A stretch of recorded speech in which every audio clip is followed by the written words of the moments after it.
Hello everyone, TigerSky123 here, and sorry for the very honest review.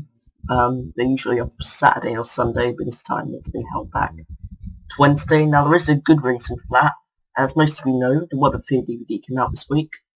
I got my copy yesterday on a Tuesday, and I've just finished watching it today, so that's why I decided to hold back the review a bit so I could review the Web of Fear. And what a story it was. It was one of the best stories, I think. It does have its flaws, I will say that, but I think it's very spooky in the setting of the London Underground. It's quite dark, and some people say the Yeti look like giant comedic teddy bears.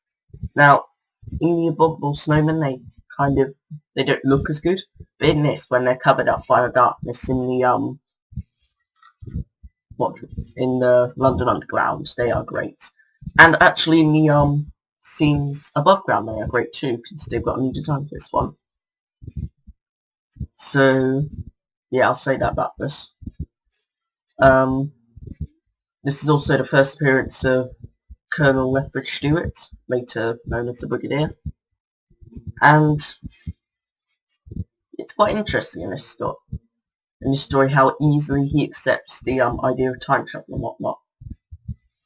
And I also like how he undergoes a bit of development as a character in a way after the attack in episode 4. Spoilers, by the way, but you don't know. But after the attack in episode 4, basically all his men die, and he's left with quite a lot of guilt, I think. He's almost given up.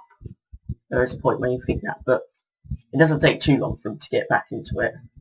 So yeah, I do quite like that.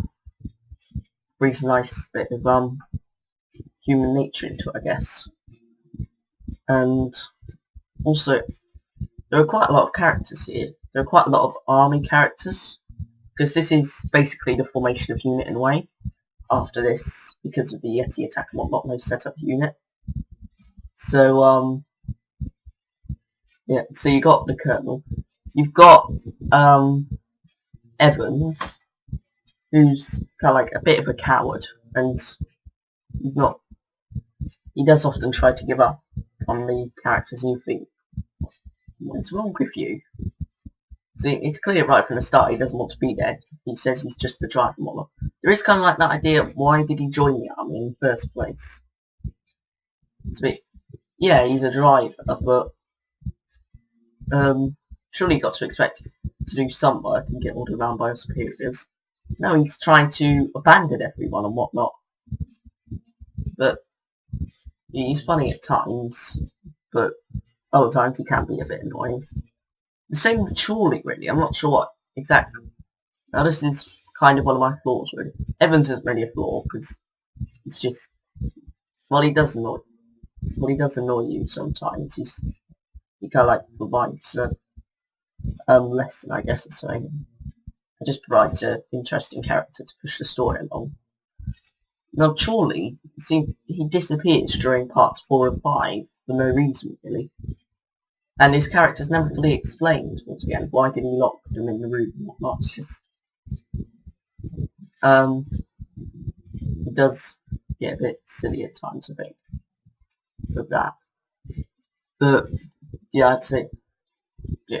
And I guess his character, like Evans, is quite annoying, because you got all these loyal soldiers who die, whatnot, and then the one soldier who doesn't is the cowardly one. Yeah. But anyway, that kind of speaks for itself. Well, the Colonel technically, the Colonel survives, but other than him. Yes, that's that. Now Patrick Troughton, I think he's at his best in this. He does have an outburst at the end that seems a bit uncharacteristic, but I guess it's just because he's frustrated that he almost defeated the intelligence, but, well, destroyed the intelligence, I guess, but he said he was only able to defeat it. But, yeah, that's that. Now, episode 3 is still missing, so they used telesnaps for the DVD, which was interesting. I'm not the biggest fan of telesnaps, but I could get through this one. And I'm glad it is episode 3 over any other episode I didn't find really. In a way. This is at the perfect point, I think, in the story. So yeah, that's that part. Now I can't really explore the story for that, because obviously that's not a problem. So yeah, and episode 1 we already had, episode 2 was newly found, and episode 4, 5 and 6 were newly found. Now, episode 4 is easily the best. It's got loads of action in it, I think, towards, and loads of death actually as well. I was thinking about it when I was watching this, because when, spoiler again, this review is kind of full of spoilers by the way, so if you haven't seen What the Fear yet, either from download through iTunes or through DVD or other means, then I suggest you don't watch this. It's a bit late to tell you now, but yeah. So anyway, Captain Knight, when he dies, he kind of like, he's lying there with his neck twisted fully back and his eyes wide open. Now, that's something you don't really see a lot today, and it's quite grim in a way. Because, I mean, usually when a character dies, they either close their eyes and you barely see them. You don't see them at all because of death to Bruce, and we talk about on Doctor Who nowadays, by the way. Or like quite a bit of TV nowadays, actually, but mainly Doctor Who we're talking about. Or if they do have their eyes open, which is very rare, the character goes up to them and closes their eyes. Now, that's not the case here. The Doctor kind of just leaves it there, with his eyes wide open. It's quite... yeah, it's quite grim, really. Now, I think the cliffhanger to episode 4 as well, with Travers between the two Yetis is good. I think Travers does... no, not Travers, sorry. Jack Watling, who plays Travers, does a good job of being the intelligence as well for a time when he's possessed by it. I think he does a great job at that. Because he changes his voice, it's kind of like very eerie voice. And that's one thing that the actor who played Arnold didn't do, who in the end was the was possessed by the intelligence. So yeah, that's one thing that could have been done a bit better. But anyway, so that's that. Now, episode 4 is by far my favourite. I think the build-up to episode 4 was great as well. But after episode 4, it did kind of flop a bit. Because you don't really have all the army characters running around. It gets a bit kind of like tedious. And there's this idea that why does the intelligence just leave them there or whatever? It's just... yeah, it doesn't really click with me, that bit. Still, the episodes are good, I'm not saying they're bad, it's just they are at lower quality than the first few, and that's what's going to make it not get 10 out of 10 for me. So, I think that's pretty much all there is to talk about.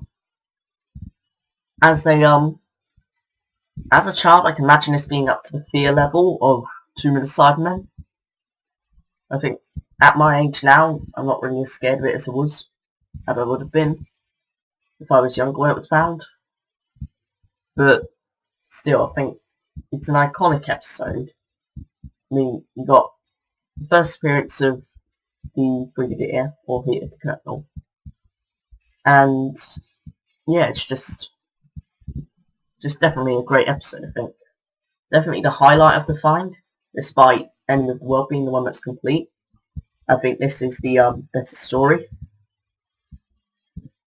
So, yeah, now rating 9 out of 10 for the reasons I gave before, about episode 5 and 6 kind of dropping a bit.